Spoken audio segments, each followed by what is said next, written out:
Halo guys, selamat datang kembali di Republik Rupiah. Bitcoin sedang diserang, under attack. Emang bener sih, siapa yang nyerang? Dan kira-kira kalau lagi diserang, apa dampaknya ke Bitcoin?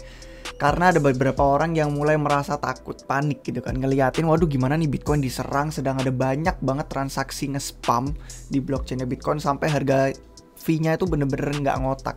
Bener-bener tinggi banget, mahal. Udah kayak mirip-mirip kita menggunakan blockchain Ethereum.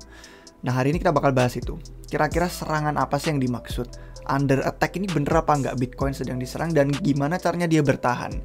Apakah ada dampak positif atau negatif buat ke pengguna, buat ke miners, sama buat protokol Bitcoin secara keseluruhan? Nah, kita cari tahu argumen pro dan kontranya di video hari ini. Oke, let's go.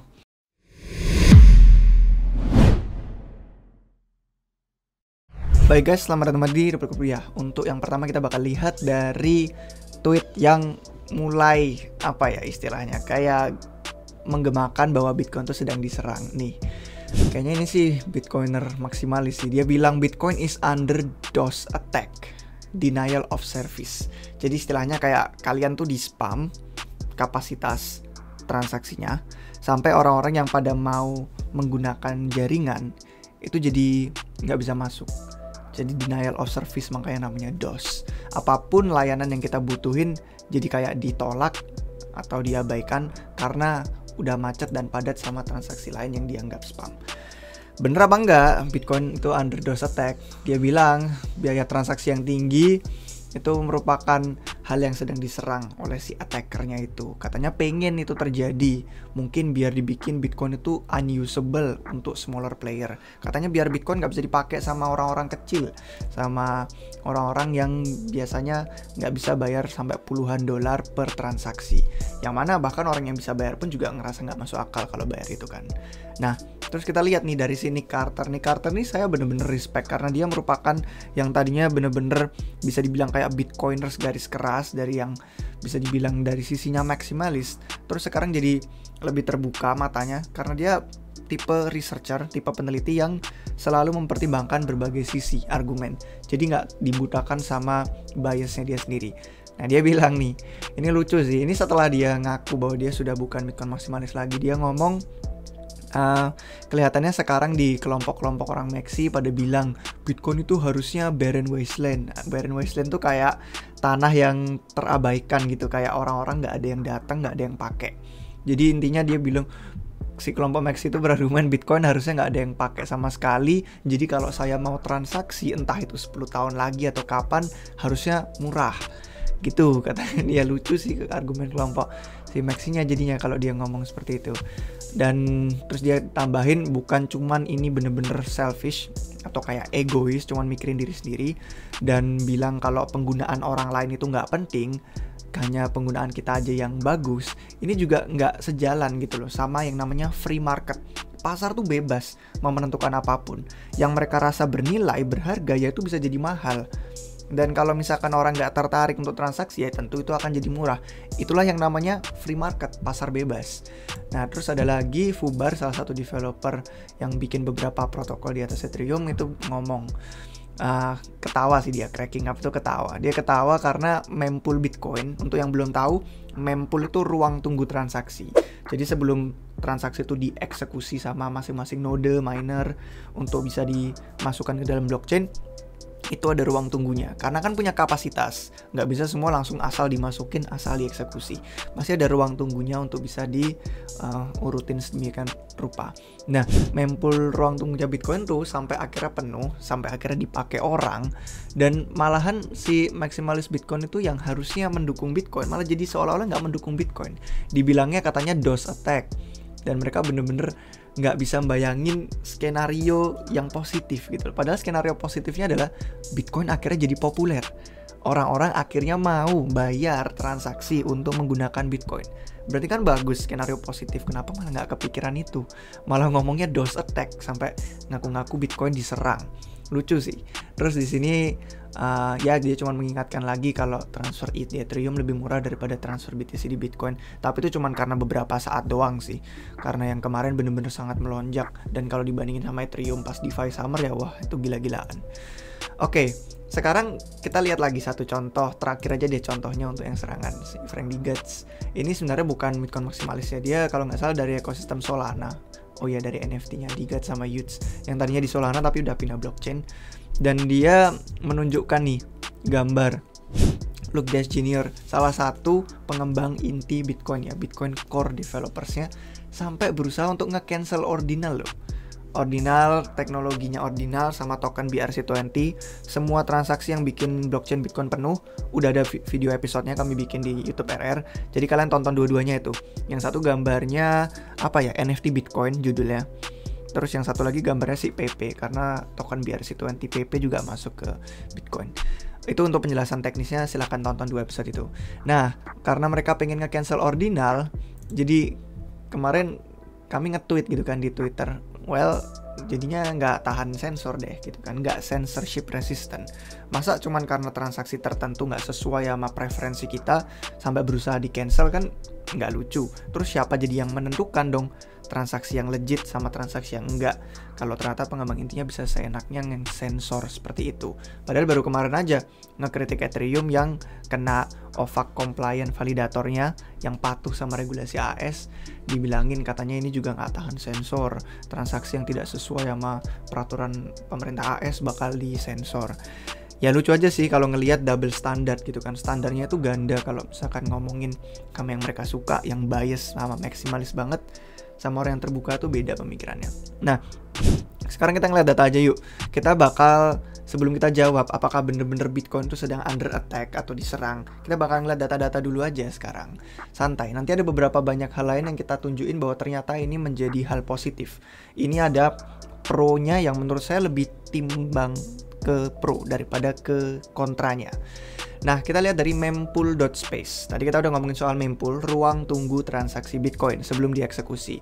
Kalau kita lihat di sini untuk mempoolnya, ini kan blok-blok Bitcoin nih yang baru terjadi sama yang akan datang. Dan kalau misalkan kita lihat dari semua blok berisi transaksi ini ada mempool, ruang tunggunya yang transaksinya itu lebih dari 300.000 belum dikonfirmasi. Masih dalam ruang tunggu. Masih nungguin karena kapasitasnya terbatas.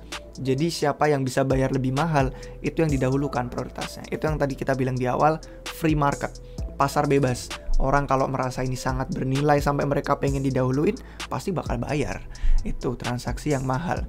Dan ini merupakan mempoolnya, bener-bener kelihatan hampir penuh ya. Yang kemarin tuh bener-bener lebih tinggi, bener-bener sangat-sangat full. Sekarang udah lumayan berkurang, cuman tetap kelihatan penuhnya dia. Kalau misalkan kalian mau bandingin, itu ada chartnya di sini. Mempool kita lihat selama 6 bulan terakhir, terus kita urutin dari yang terbesar sampai yang terkecil. Ini kita lihat ya, kalau dibandingin sama ini kan beberapa bulan sebelumnya nih. Ini dari Desember pas FTX collapse, bener-bener on-chain tuh ya bergerak keras banget karena banyak yang panik dengan kolapsnya FTX, terus mungkin berusaha untuk keluar dari dompet, mungkin masuk ke exchange segala macam. Jadi pergerakan on-chain-nya bener-bener drastis naik. Tapi terus sepi selama awal tahun 2023 sampai akhirnya Ordinal dan Inscription itu hype, sampai naik daun, sampai bener-bener orang-orang tuh ngadopsi dan nyoba pakai. Kalian bisa lihat bedanya kan, dari yang sepi-sepi banget kayak begini sampai jadi yang mempoolnya tuh luar biasa tinggi dan warna-warni. Beda warnanya ini cuman beda ukuran transaksinya aja. Ukurannya makan berapa byte untuk blok Bitcoin yang sedang berlangsung saat ini. Dan ini ada banyak banget diurutin dari yang terbesar sampai yang kecil. Warnanya bener-bener sangat kontras. Mempool itu sedang full gitu kan, sedang ngantri banyak orang. Nah, kalau misalkan kalian mau lihat yang menarik lagi, kan kalau kita lihat di 7889695 kalau nggak salah. Coba ya. Semoga benar. Yap, ini benar. Nah, setiap blok Bitcoin itu kan dia dapat reward ya. Reward untuk miners. Yang kalau misalkan kalian udah tahu soal halving, tiap 210.000 blok atau sekitar 4 tahun sekali, itu dipotong setengah. Jadi kemarin dari yang rewardnya itu 12,5 dipotong setengah jadi 6,25. Nah, reward yang 6,25 per blok ini bahkan sampai nggak sebesar imbalan yang didapetin sama miners dari fee dari pengguna itu bertransaksi. Contohnya yang keren adalah kemarin di blok 7889695 itu sampai mereka dapat total fee-nya tuh 6,7 BTC loh. Itu di atas 190.000 dolar. Yang mana kalau misalkan kita lihat dari subsidi tiap blok 6,25 itu sekitar 0,5 BTC lebih besar. Jadi orang-orang menggunakan jaringan Bitcoin dan bayar biaya transaksi itu sekarang bisa menjadi pendapatan yang lebih besar daripada pendapatan miners dari reward 6,25. Bahkan selisihnya ada setengah Bitcoin loh. Kalau sekarang harganya 28-27 berarti sampai 14 ribuan dolar selisihnya. Gila ya. Itu udah 3 digit kalau di rupiah, ratusan juta. Crazy kan kalau kita lihat ini actual bloknya sama yang diekspektasiin kemarin. Bener-bener full sampai fee-nya sedemikian mahal, sedemikian besar dan melebihi itu. Ini kemarin kita tweet juga. Kalau misalkan kalian follow Twitter kami pasti udah ngeliat. Atau kalau misalkan follow di Instagram, kemarin kami udah post di Instagram juga sih pas kejadiannya blok 7888695. Dan ini ternyata bukan hal yang meskipun keren, canggih, tapi bukan yang kayak hal langka. Dia udah pernah terjadi 35 kali sebelumnya juga. Ini ada contoh query-nya di Dune Analytics sama Data Always. Ini juga orang yang sering kami suka liatin baca-baca datanya karena benar-benar data yang akurat dan kredibel sumbernya. Nah ini ada contoh 35 contoh lain di mana biaya transaksi dari pengguna atau fee itu lebih tinggi daripada reward miner per bloknya. Keren ya. Artinya miners sekarang bisa dapat pendapatan lebih. Dan kalau miners dapat pendapatan lebih, insentif mereka untuk ngoperasiin komputer miners itu jadi lebih besar. Artinya semakin banyak orang tertarik jadi miners. Artinya jaringan Bitcoin semakin aman dan semakin desentral. Jadi itu satu hal positif yang bisa kita lihat. Karena orang-orang aktif menggunakan Bitcoin, mengadopsinya, biaya transaksi meskipun mahal dari sisi pengguna jadi kayak rada sungkan untuk pakai. Tapi dari sisi minersnya mereka lebih sejahtera, lebih makmur bisa dibilang. Nah, kalau misalkan kita ngeliat dari perdebatan orang yang kemarin pada bilang Bitcoin lagi diserang, Bitcoin under attack, bahkan yang maksimalis kayak apaan nih JPEG nggak jelas, gambar-gambar aneh, gambar-gambar memes, NFT dimasukin di blockchain Bitcoin, ngotor-ngotorin aja ngapain gitu kan. Justru ini ada komentar bagus dari Polinya.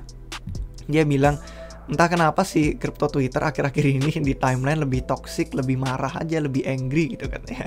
Terus dia akhirnya mengingatkan bahwa blockchain itu bukan a panacea. Itu yang nggak tahu, panacea itu artinya kayak solusi atas segalanya. Blockchain itu bukan solusi atas segalanya dan tidak ada di sini eksis untuk memuaskan kalian doang. Jadi ada banyak orang butuh kebutuhan dan transaksinya macam-macam. Mereka tuh protokol yang neutral. Jadi blockchain itu benar-benar netral sampai yang bisa digunakan itu untuk orang yang melihatnya berharga. Kalau orang melihat blockchain sangat berharga sampai pengen bayar mahal, silahkan dia boleh pakai. Nah cuman jadi kayak pisau bermata dua atau pedang bermata dua. Apapun yang ada di dunia ini pasti ada pro kontranya. Internet pun gitu, ada bagusnya ada jeleknya. Blockchain pun begitu. Ada penggunaan yang bagus, for good, for evil, atau diantaranya juga yang bagus maupun yang buruk atau diantaranya.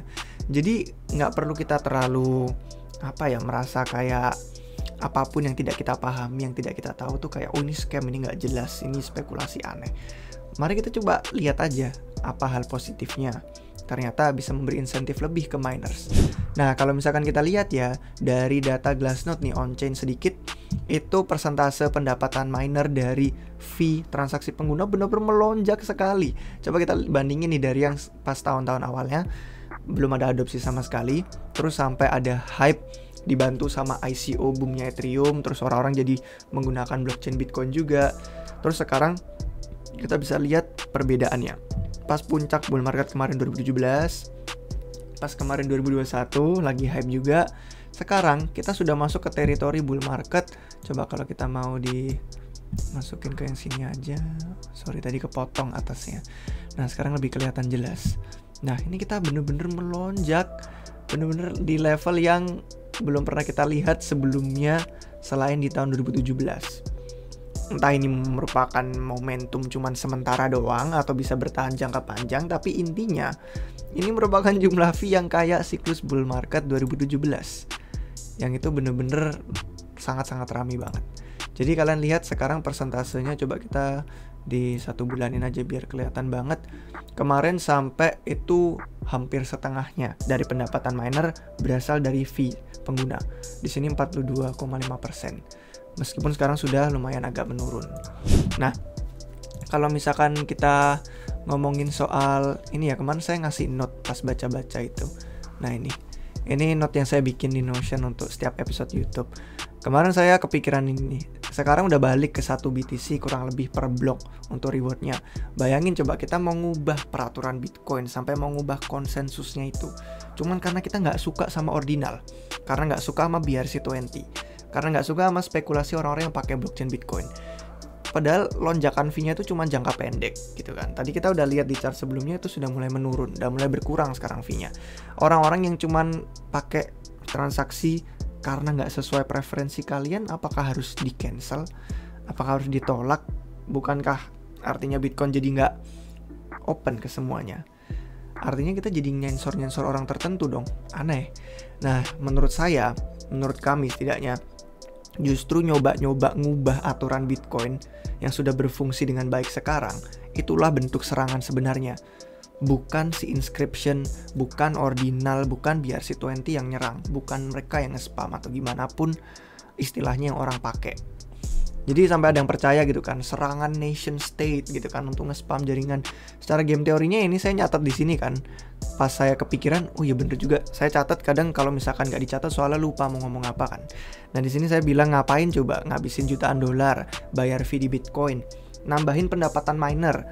Padahal tujuannya untuk menjatuhkan jaringan Bitcoin, untuk melemahkan keamanannya.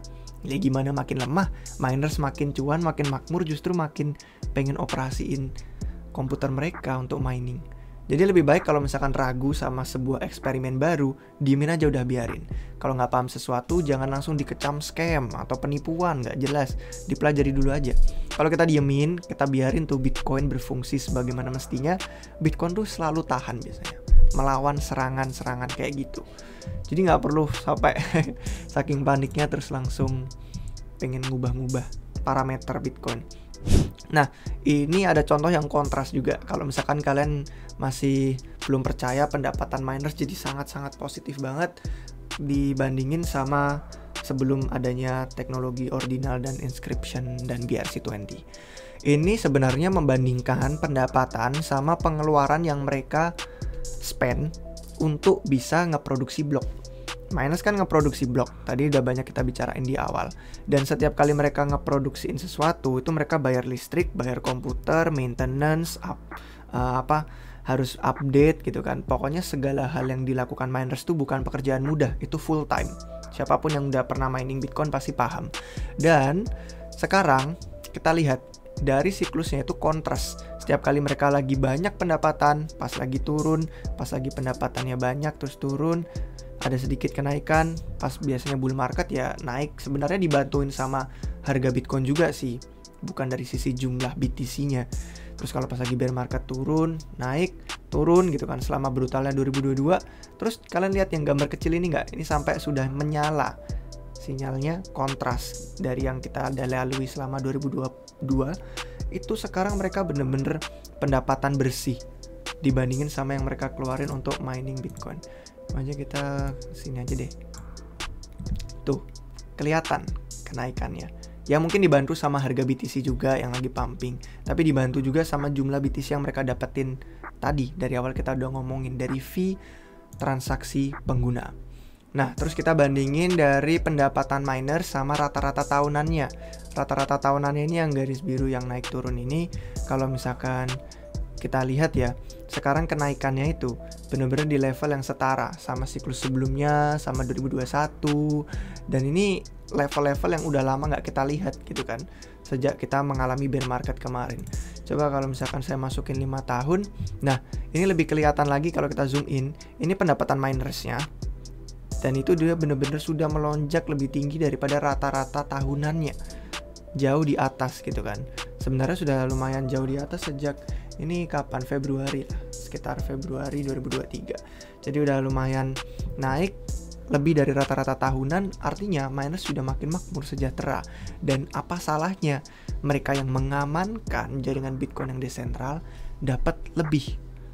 Nah itu dia yang kemarin jadi kontroversial, padahal menurut saya mah bagus aja, keren gitu.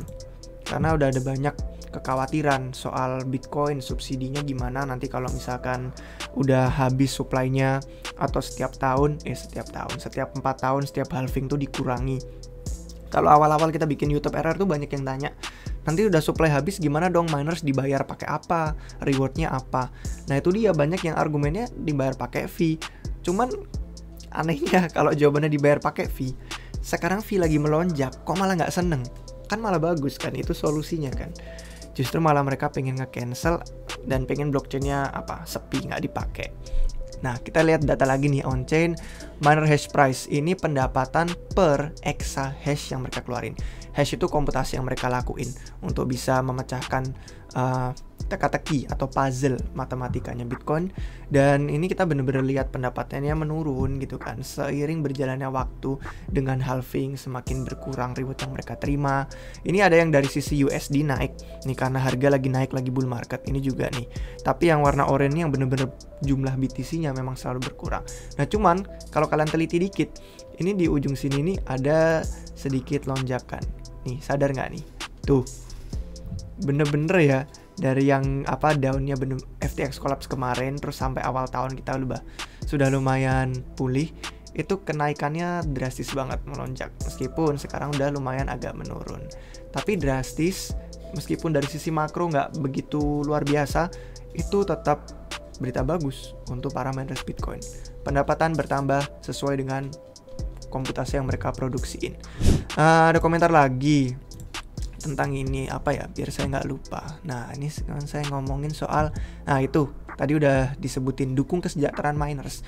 Udah bertahun-tahun ada banyak penelitian nanyain supply maksimum 21 juta Bitcoin, gimana caranya miners tetap termotivasi, ada insentif untuk ngelanjutin jaringannya.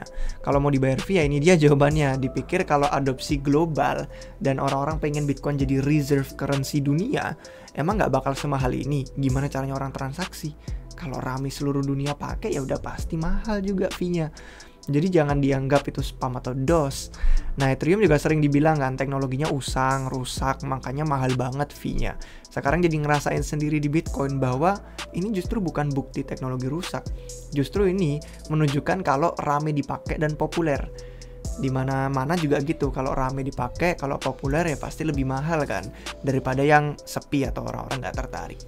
Nah, cuman untuk menutup aja, pas puncak siklus 2017 kemarin, tadi kan kita udah lihat beberapa chart mirip sama bull run-nya 2017. Kenaikan fee yang diterima oleh miners Bitcoin itu kemarin bener-bener ditepuk tanganin sama orang-orang gitu kan. Wih, akhirnya orang-orang pakai BTC gitu kan. Padahal dipakainya untuk apa? Dipakainya untuk kasino, untuk koin-koin yang tidak jelas gitu kan, untuk di leverage, masukin ke BitMEX segala macam gitu kan. Oke lah, tepuk tangan nih, mantap, total fee-nya kita melonjak tinggi. Sekarang total fee-nya melonjak tinggi di tahun 2023, orang-orang malah nggak suka. Padahal orang-orang tuh pakai pertukaran aset-aset digital yang sebenarnya lebih desentral gitu kan. Protokol-protokol yang mendukung Bitcoin, dan sampai dibilang Eric Wall ini yang bikin Taproot Wizard NFT di Ordinal, terus sama Udi Wertheimer itu juga sampai pada dikecam-kecam gitu kan. Ini orang ngerusak Bitcoin, nge-spam Bitcoin lagi diserang sama mereka.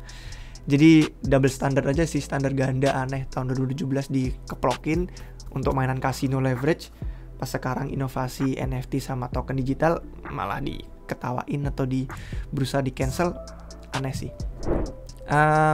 Udah sih itu aja sih guys menurut kami untuk hari ini. Jadi jawabannya bukan bener-bener Bitcoin under attack. Attack-nya adalah orang-orang yang justru pengen mengubah Bitcoin biar Bitcoin itu lebih nyensor orang-orang tertentu. Justru itu yang gak bagus. Biarkan orang untuk melakukan apapun yang pengen mereka lakukan dengan Bitcoin. Ini adalah jaringan terbuka anyway. Mereka asalkan bisa bayar, asalkan mengikuti konsensus dan sistemnya, ya udah, begitulah cara Bitcoin berfungsi. Bebas pasarnya, free market. Orang-orang berani bayar, transaksi mereka masuk ke dalam blok.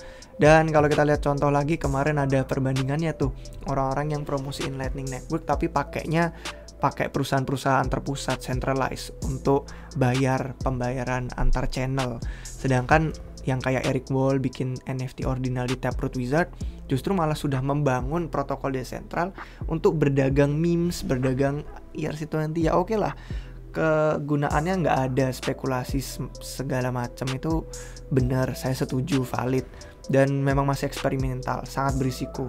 Makanya di video BRC20 kemarin saya nggak ngasih tutorial karena agak berisiko aja sih, jadi saya cuma ingin mewanti-wanti. Cuman ya faktanya mereka membangun sesuatu yang lebih desentral, lebih cocok sama visi dan keinginan Bitcoin pada awalnya daripada orang-orang maxi yang menolak inovasi seperti itu. Oke guys, sekian pendapat kami untuk hari ini. Kalau misalkan kalian ada pendapat, ada komentar lain, mungkin ada yang ketinggalan, ada hal-hal pertanyaan lain, silakan komentar di bawah. Kalau nggak, gabung ke Telegram, gabung ke server Discord, kita bisa ngobrol lebih lanjut. Terima kasih untuk yang sudah nonton sampai akhir. Jangan lupa kasih jempol kalau kalian suka. Jangan lupa subscribe biar nggak ketinggalan video terbaru apapun dari Republik Rupiah. Sampai jumpa kalian semua lagi di video yang berikutnya guys. Cheers!